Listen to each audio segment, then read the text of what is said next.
Himansh Sharma asks, "Sir, is it necessary to have solid DSA background if we are targeting for data science roles?" Okay, guys, come on. All right. Who did this? Who did this to you guys?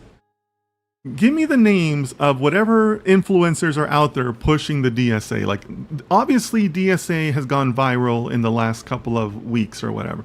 Like I said, I don't keep up too much with the content creators, but I keep on getting these DSA questions. Who is out there pushing this? Give me their names, guys, because whoever this is needs to stop. The need for DSAs is way oversold.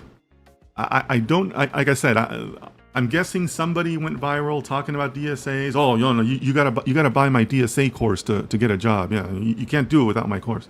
Don't buy into that, guys. I have never asked a DSA question in my life. I don't know of anybody else who has. But I think that they are way overblown for what you're gonna need, right? What I would think you did. Oh, that's funny.